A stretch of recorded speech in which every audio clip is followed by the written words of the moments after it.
introduce you to Dr. Joe Griffin, a speaker, consultant, and author's intention is teaching their talk is to broaden their vision, the things they weren't taught when they brought up as children. Reach for the top, regardless of situations, predicaments, or your conditions. He's making history all of the districts, increasing retention from teachers, 50 to 80%. They ain't all that you hear me. He is the mentor.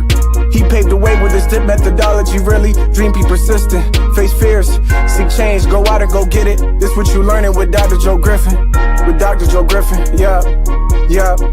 He says recognize trauma, push past the pain. If you got a problem, go look at his frame. Work your perspective and look at it change. Find a goal, set it in critical thing. Manage time, self-awareness. These are the few of the things he's trying to get you to do every day. Do every day. Led 5 schools to increase test scores with his teacher principal collaboration. Things he give to you will have you take you drive to the next level. But first, you need to get some fuel at gas station. Supporting education leaders, creating a culture for kids that'll last for ages. Lack of access to quality professional development, that's outrageous. Got his doctorate in education. Leadership, research, make changes. Need to put the kids first and raise them. Need to teach them they worth, stop playing. Later on, they gon' run this nation. Dr. Joe with his dissertation taught to those who would fix, make changes. I introduce you to Dr. Joe Griffin, a speaker, consultant, and author's intentions. The teaching and talk is to broaden their vision, the things they weren't taught when they brought up as children. Reach for the top, regardless of situations, predicaments, or your conditions. He's making history all of the districts, increasing retention from teachers, 50 to 80%. They ain't all that you hear me. He is the mentor. He paved the way with his dip methodology. Really, dream, be persistent, face fears, seek change, go out and go. Great day, leaders. Welcome to the Speaking Life into You Leadership live stream. I am your host, Dr. Joe Griffin, where we talk leadership dynamics, personal and professional growth, educational trends, and provide solutions to help you with school improvement to create a culture of collaboration. Let's go! Woo! You all, the devil tried to stop me, tried to get me to not come on live today, had me do half the presentation for you today, and the volume was not there. So I appreciate Dr. Sheikah Houston for signing in earlier and letting me know that my volume was not there. Definitely appreciate you, Doc. So you all, we got a lot to cover today. And first off, I want to ask you to sign in wherever you're streaming in from. Let us know where you're calling in from, where you're viewing from. You could be anywhere, but you decided to check us out today, week 33. It's been an amazing journey thus far, and I'm thankful for it, you all. Thankful for it. And today, we're going to get into it. I brought some fire earlier. I thought, like I said, you couldn't hear me, but I'm going to bring it again for you because I know it needs me. You know, as always, that voice to tell you, oh, don't go back, don't do it again, but you got to be resilient. You got to keep going no matter what. You're going to have problems that get in your way. You're going to have conflicts, you all. And today we're talking about that, and I just had one today, but we're going to get right into it because I know many of you come in at the earlier time slot that we started coming. But I want to start with the biggest conflict is within. You say, what you mean by the biggest conflict is within? Because we're supposed to be talking about resolving conflicts within teams to be able to build up your instructional teams, to build up your schools so that you can increase performance or what have you, right? Definitely. But we got to get past that inner conflict as well. And we all have it. We all get hit sometimes with that. Don't do this. Just like today, it said, don't go back on that live. But I can't do that because I have hundreds of views each week and people are looking for the information. People are needing the information. So we got to get outside of ourselves. You can't be selfish and hold all that information in. You got to get outside of yourself, get past that inner conflict and share, get past that fear of being criticized, that fear of what people might say, those perspectives that might differentiate from those that are your own. Have any of you ever stopped doing something because of something someone said to you or something they did? Yeah, just think about it for a minute because I've been there. I can go back to childhood on it. And even with that, I still know now that conflict is within. I was a heck of a T-ball player. I'm talking about I catch the T-ball. I would go to the tee and get home inside the park, home runs, could catch it backwards, catch it forwards, throw it to first base, whatever you needed me to do. I was that guy on the T-ball field, right? And then I went to Little League, and the coach told me that I couldn't hit. I never went back out there, you all. I never went back out there because of what someone said. Sure enough, you might say, well, it might be just that you didn't want to do that. You wanted to direct your attention to basketball because that was your first love or what have you. Maybe so. But had I not been influenced by what that particular coach said, may he rest in peace now. Had I not been influenced, who knows, I might have gone on and continued to play baseball, and it may have become my first love. So again, that conflict is within. We got to get past our fears. We got to get past our stress. We got to get past our struggles because they hold us back. They stop us from being able to not only be self-aware, but they also hold up our collaboration with other teammates.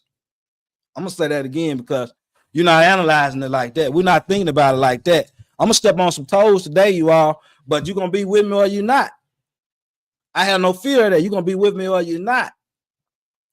You can better work with people when you understand what you have going on inside, when you understand your inner conflicts and how they affect what you do and what you don't do, and even what you want to do.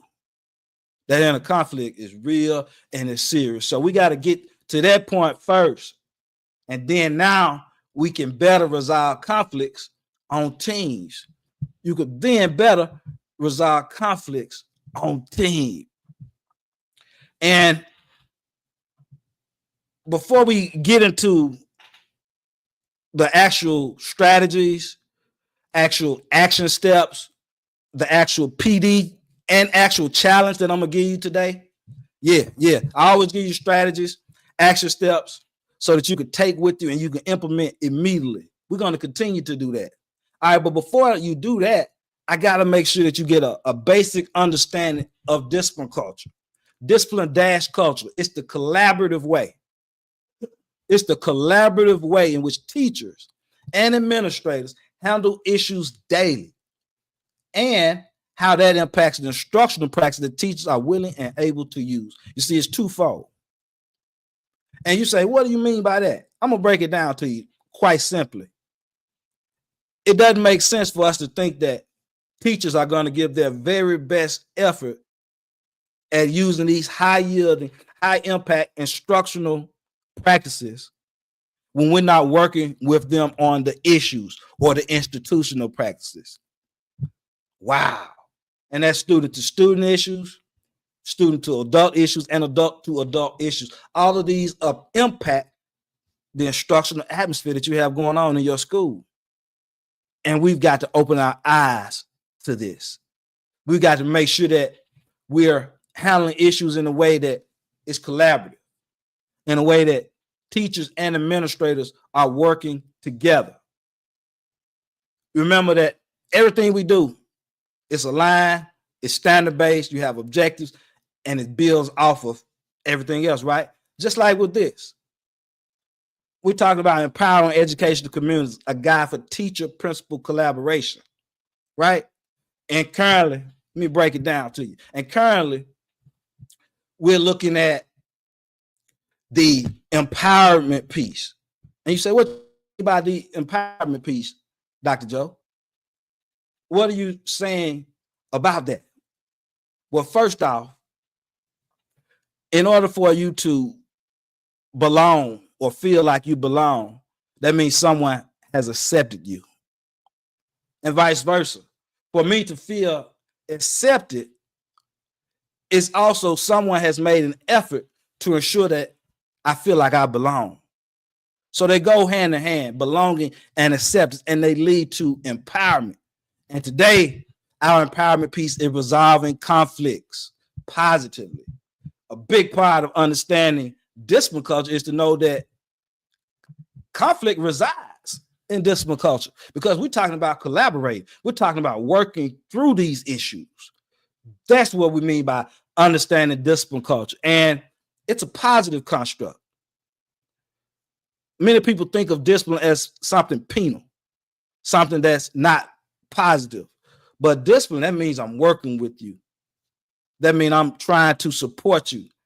That means I'm helping you to improve. I'm correcting you versus just throwing you to the dirt. I'm trying to make you better through discipline. That's what we mean by creating a positive discipline culture. So you got to understand that groundwork as we move into these next phases. And you want to look at some key strategies as well. And as you get ready to look at those key strategies, you've got to understand that punishment is not the only answer. And that's whether you're dealing with your teachers or your students. Punishment is not the only answer. You got to teach. You got to support. You got to love on your people. You got to empower them to improve an educational community. It doesn't just happen because we want it to happen. It's got to be strategic. It's got to be intentional. And as with any system, you've got to incorporate the matching mindset. I'm going to say that again, you all, because y'all didn't hear me. With any system or systems, you've got to incorporate the matching mindset. I mean, you've got to have a basic understanding of what it is that you're trying to do. If we are trying to empower students, doesn't it make sense to also empower the adults because they are the ones that are teaching the students? So we want a framework for collaboration. We want a framework for putting students in places where they could be successful. We've got to ensure that we're also doing that with the students, with the teachers, that the leaders are also doing that with the teachers. And that way the teachers can also do it with the students. And you're talking about district level down to school level down to teachers, teachers down to students. And it's a whole atmosphere that you have. It's a whole mood. It's a whole vibe, as they say. So we want to look at some key strategies, you all. And chime in at any time. I definitely want to hear from you. I want to have your input. I need to know what are your thoughts, because each week we've got hundreds of viewers that look at these shows, and I'm absolutely positive that we got leaders that are implementing these strategies. So I could not come back on today. You know what I mean? I could not come back on because I had some audio issues and because I didn't realize them until I was 20 plus minutes into the presentation. I had to come back. We had to run that back because we got people. See, as I work to empower and work for excellence in myself, it's also important that you always work to empower and provide excellence in others also. I'm going to say that again. Strive for excellence in yourself, but also to empower others. That's the difference. That's the change. That's that collaboration piece. That's that empowerment piece. That's that connection piece that we work for, that we want, that we need as school leaders. You're talking about impacting the data. Let's impact these relationships and watch how the data soars. Woo! Let's impact these relationships and watch how the data soars. Let's impact these relationships. Watch how the students start to master the standards. Watch how they rise. Watch how your teacher capacity improves. Watch how student performance increases. Watch how your graduation rate go up. Watch how absenteeism goes down. All your crucial data points, they're going to either tip upward in an upward trajectory, or they're going to go down also in a positive trajectory. Meaning like your absenteeism, if it goes down, that's a good thing, you know. But if your ACT scores go down, that's not a good thing.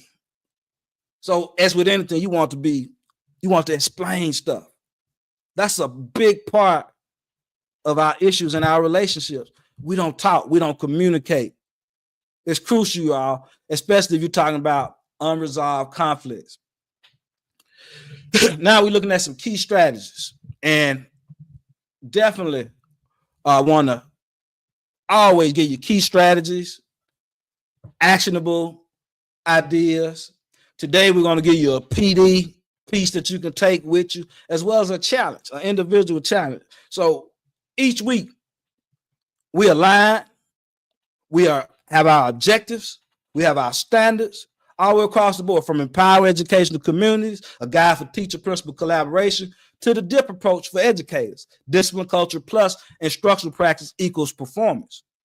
You can't have a system without the matching mindset. Let me tell you that again, you all. We're trying to win. So it's important that we get on point and we stay on point. Key strategies. And when you're talking about strategies, you're talking about things that you can use, things that you can implement, whether it be in part or in whole. And number one, you got to start with the DIP approach.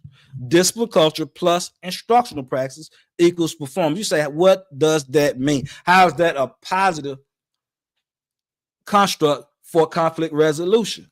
Well, let me explain. First off, your discipline culture is about collaboration on the issues.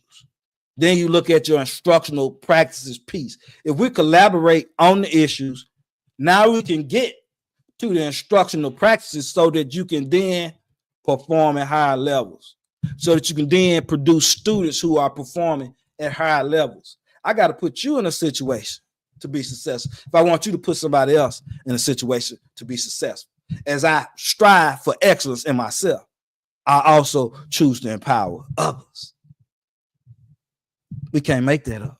You got to live it. You got to love it. You got to come to the point where you understand it. All right.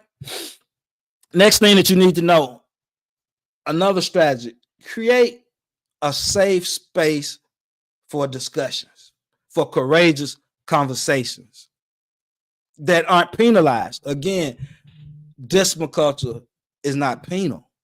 It's a positive construct. So when you're thinking about putting your team in places where they can feel comfortable, where they can perform at high levels, where they can use high-yielding instructional strategies, don't you feel like it would be they're more apt to do that in an environment where they can openly converse? They don't have to walk around on eggshells. They can speak with the leaders. They can speak with their coworkers, the other educators, and not feel like they have to be judged, and feel like they can be vulnerable, and feel like they have an atmosphere that they belong and that they are accepted in, and in which they can then become empowered, because you resolve conflicts positively as a everyday thing, not something random, something that we do every single day because we discuss it, we talk about it. It's intentional, it's purposeful. It's not something that just we hope it works itself out. You all ever been in a school or amongst leaders who say, oh, it'll work itself out? No, it won't work itself out, because things tend to fester. Things tend to go awry. People have mindsets. They have their own thoughts. And when something happens or there's a conflict, there needs to be a discussion surrounding it so that we can keep it moving, so that we can be productive, so that we be positive ultimately, and increase student achievement and teacher capacity. It all comes back down to collaboration and improving your instructional program. You are, as an instructional leader, this is crucial. This is crucial. Next, you want to model. You got to model what you want to see. You say, well, you mean, Dr. Joe? How do you model what you want to see? If we're talking about an environment where we resolve conflicts positively, I've got to set up the environment so that that can occur. Yeah, we want an environment where we resolve conflicts positively, right? But it doesn't just happen because we want it. We got to put systems in place. We've got to ensure that we model what we expect. We have an open dialogue with team members. We allow them to have that open dialogue. We set up mediation circles. We set up reflection circles. We have our feedback cycles set up so that we can continue to collaborate. That's a strategy. That's purposeful. That's why it's a strategy. It's something that you've got to ensure that happens. You just checking up on Monday and then you don't check up for another 6 weeks. That's not using your strategy. That's not being able to make sure that conflicts have been resolved. You following up 8-10 weeks later. No, you got to have that those built-in feedback cycles, those opportunities to collaborate within. Because conflict, it's not a battle, it's a bridge. Ooh, what did I just say? Conflict is not a battle, it's a bridge. You see, it's not what's happening, it's how we're thinking about what's happening. And if we take conflict and we look at it as not a battle, but as a bridge to us coming and finding common ground, that's a whole different approach, isn't it? That's a whole different mindset. Now I'm taking you in for your individuality because your conflict comes from a place and a space from within. So now, as an individual, I want to make sure that we have an environment which everyone belongs, which everyone is accepted. So in doing that, we got to be able to have those conversations. This is crucial, you all. Let me plug up my computer. Definitely don't want to die out on you all. I already had technical difficulties earlier, so we got the charger going now.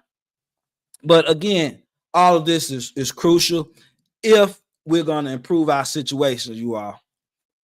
We've got to come together. We've got to come together. Remember, I told you earlier that the biggest conflict is within.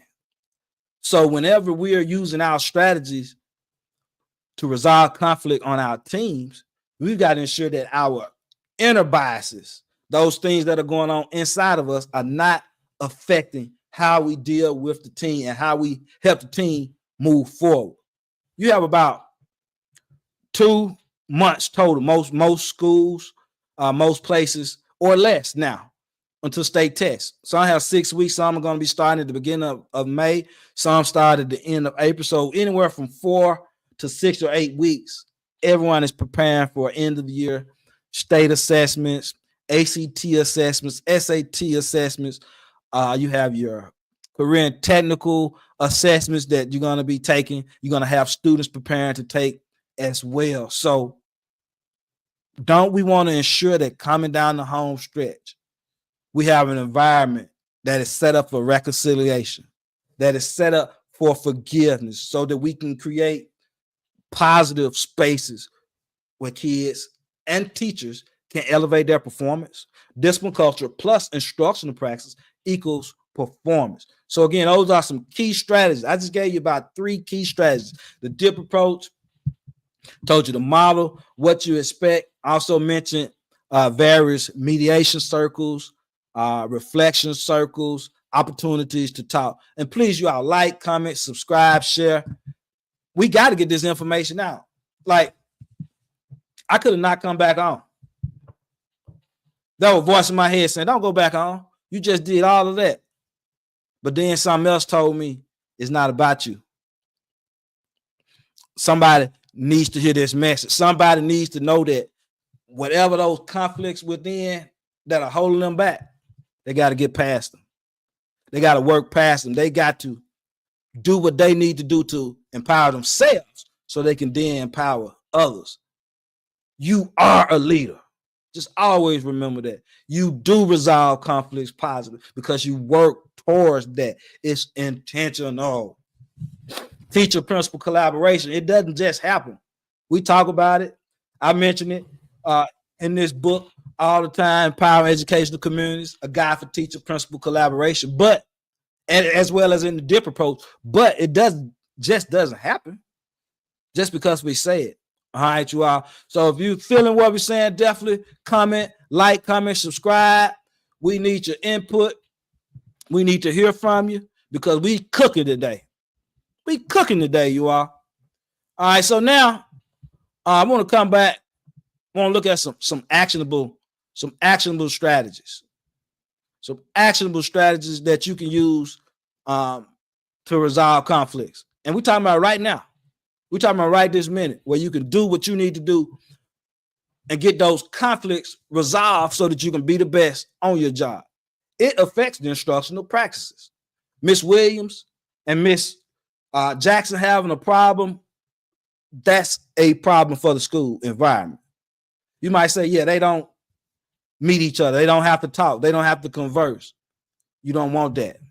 You want to be able to put them in a place and a space where we can resolve these conflicts. Now everybody can be free. Everybody can be themselves. Everyone can continue to strive for excellence, and you don't have to worry about all of the extras that affect performance anyway. So we got to make sure that we provide an environment and an experience that's positive. I'm going to say that again. Provide an experience that's positive will help you push your leaders, teachers, students, and parents to new and next levels that you could not have imagined otherwise. So again, this is crucial. Assess your conflict culture. Assess your conflict culture. Assess, and ultimately, that's assessing your discipline culture. You know, we talk about discipline because that's a collaborative way. Do you have a collaborative way in which teachers and administrators work together? Is that something that's at the forefront? Or do you just think, again, as a administrator, that, oh, it'll just work itself out? Is that your demeanor? Or are you trying to make sure you got a place in a space where everyone flourishes every single day? Talk to me. Talk to me in the chat, you all. Let me hear your thoughts on this. What are some things that you're doing to ensure that you are resolving conflicts positively in a way that we can maintain and sustain our elevation to the next level? If you're going to move to school, you got to have things in place. You got to be purposeful. Weekly communication. What does that weekly communication look like? And I'm big on a Monday morning memo, right? I love that. You all notice I even write one pretty much every week through my social media. Regular communication is crucial. But even with that, you still got to have extra follow-up. You got to make sure that everyone understands what those communications are designed to bring. Crucial information, you are. Crucial. What are those steps that you put in place to ensure that you got that regular communication?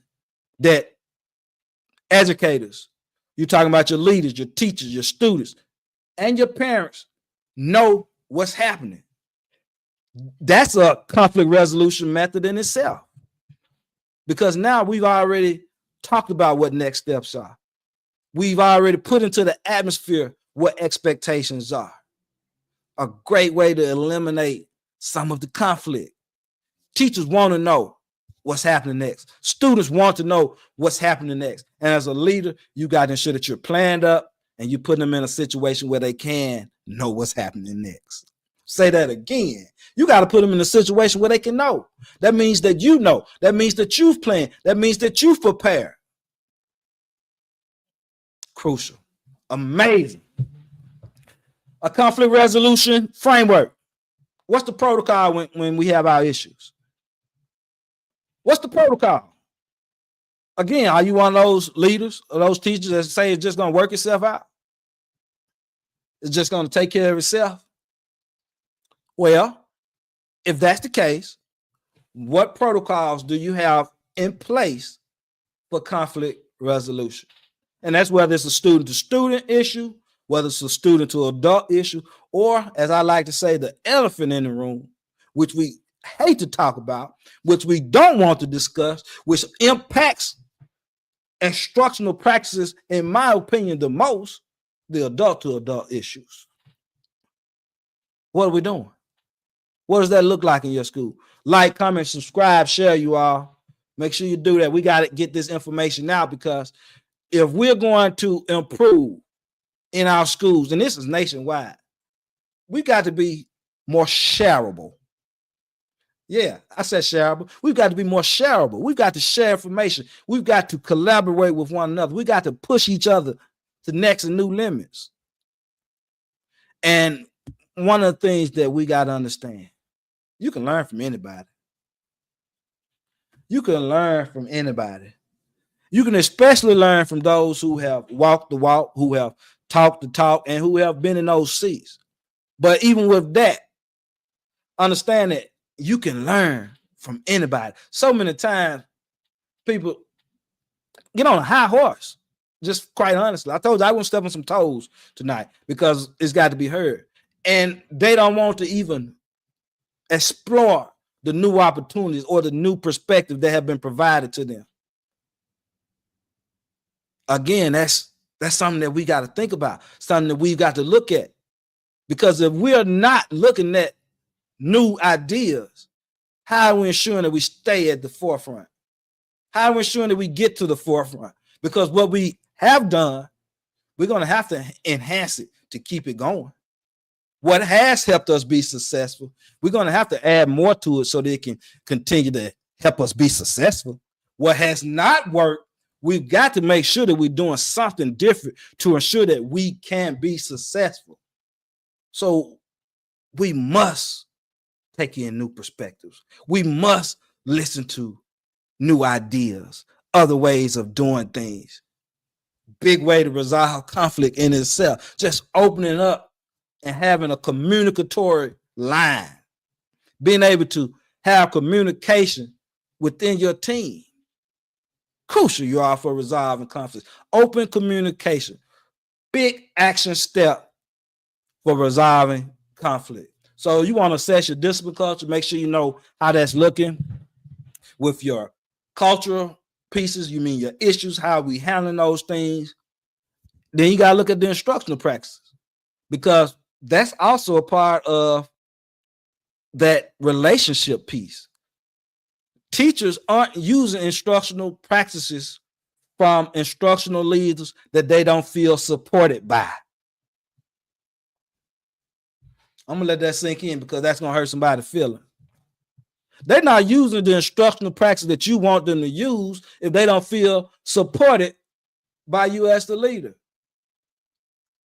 I'm gonna cut a little deeper. Teachers, students aren't trying to hear your conversation for mastering the objective if they don't feel like you're doing it for the right reason.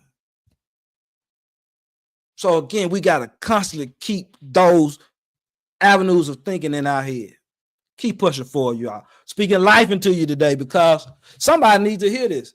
There's some conflict in your school, in your building, in your department right now that you need to fix. You need to reconcile it so that you can push your students, so you can push your team, so you can push your school to the next levels of growth and proficiency. Definitely appreciate that comment, Dr. McKeeva G. To grow, you must communication. Crucial. Yes, it is. Yes, it is. So very crucial, you all. And as always, like I told you, y'all, we always do strategies. We always do action plan. And today I want to give you a little PD activity that you can take with you.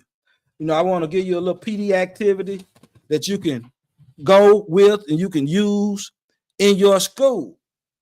First off, you want to ask yourself a couple of questions. Participants, they need to answer these questions. And you can write them down or you can come back and watch the video several times. But how do you currently approach conflict resolution? Wow. I just wait till it happens. What do you do? What's the protocol? This is an important question. What experiences have shaped your ability to resolve conflicts? Again, this is crucial. If you haven't had a good experience resolving conflicts, or if it's something that you haven't tried to do, that's something that you need to think about. Because a lot of times we say, oh, they'll be all right. I'm not apologizing. I'm not going to fix up that relationship. They shouldn't have done that to me. Resolve the conflict and watch how you're able to free up yourself in that environment. That's a stress reliever right there. Get that off you. Get that burden off you and off of that person. Do yourself a favor and do that person a favor, because we got to work together, and we're working toward hopefully a common goal of helping students achieve at next levels, helping teachers be better than they were on yesterday to improve their teacher capacity. And then you want to ask, how can I better integrate reconciliation into my leadership role? Whatever your role is, we all are leaders. Remember that. I tout that. I believe that. Everyone is a leader. Even if you don't think you're a leader, you are a leader. You just don't know it yet. And that's one of the things that you got to pump down to teachers. Teachers pump it down to students as well. And if we're treating our teachers as leaders, guess what? They're more apt to treat the students as leaders. You see, we align. I think it flows. It flows from one down to the next, down to the next. Think about it. And the next thing I want you to do, I want to set a goal. This week, I want you to fix or resolve one lingering conflict on your job this week, or in your household if you don't have any conflicts on the job. If your team is perfect, there are anything or any issues that need to be corrected on your team, right? Then let's do it in your personal life. Set a goal to resolve a lingering conflict this week, right now. It's already Sunday. This is the first day. So make sure when you get off tonight, do that. Okay? Also, as we get ready to wrap up, got a few more words, not ready to close just yet, but we are going to close here in a few minutes, because we've gone through we looked at understanding what discipline culture is. We looked at some key strategies for conflict resolution. We looked at some action steps that you can implement and do right now. We just looked at a PD activity that you can implement right now, because you want a goal. You have a goal, right? And now you want to always continue to push yourself to be great. Conflict is not a battle. It's a bridge. It's not a setback. It's an opportunity. It's an opportunity to improve a relationship. You got to think about things differently. Again, it's not what we're going through. It's how we're dealing with what we're going through. And as a leader, you want to make sure you're coming down the home stretch. You're resolving those conflicts positively. You're working toward building your team up. You don't want it to fester and go on over to next year. The worst thing an educator can say, in my opinion, oh, let's wait till next year. Oh, we'll get it done next year. Next year isn't promised. Somebody didn't wake up today. There's a student who needed what you were trying to provide next year that needed it today. There's a teacher who needed the encouragement that you were going to provide through a professional development series next year who needed it today. What if that particular teacher doesn't come back and they lose their fire, they lose their love?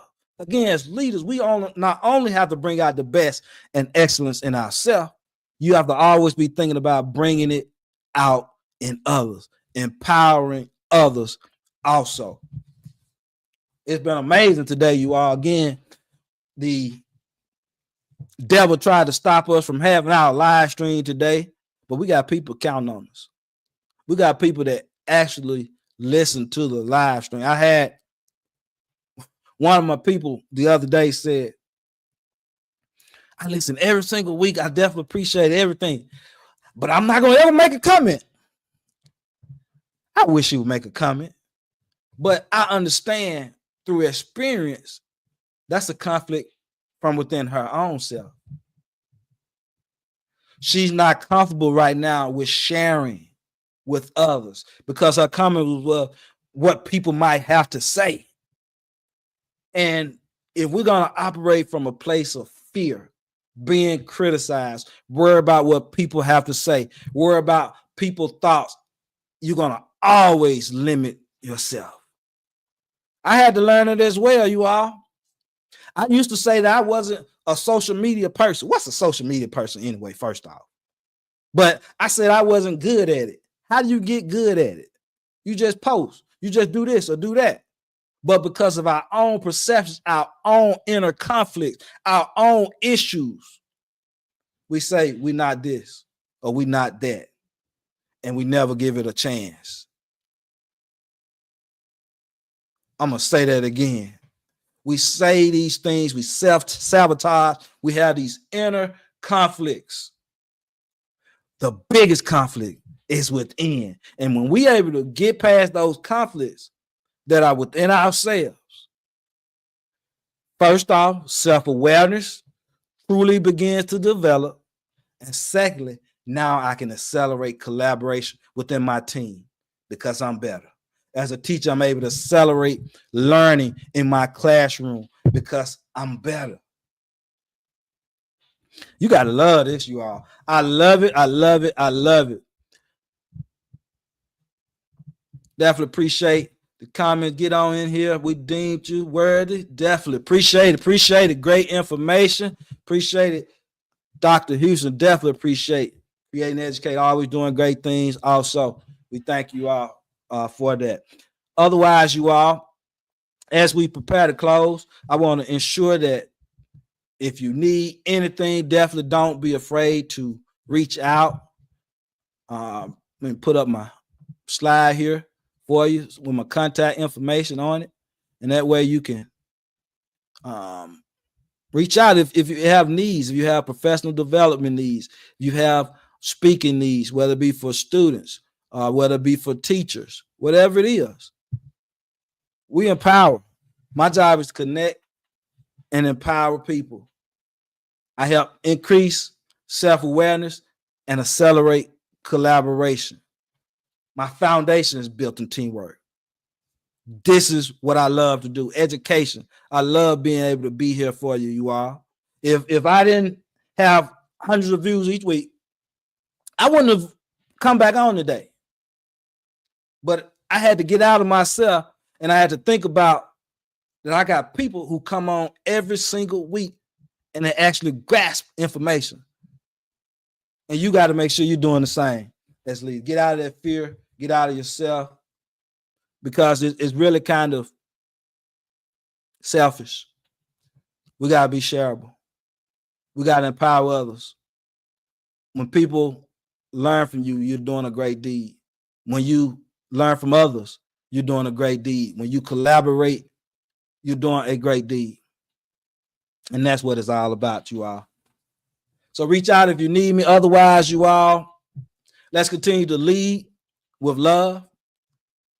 Let's continue to seek wisdom so that we can find our purpose, and always continue to drive out fear so that we could be the courageous leaders that we're meant to be. Dr. Joe here, you all, signing off, always speaking and writing life into you. Have a blessed day.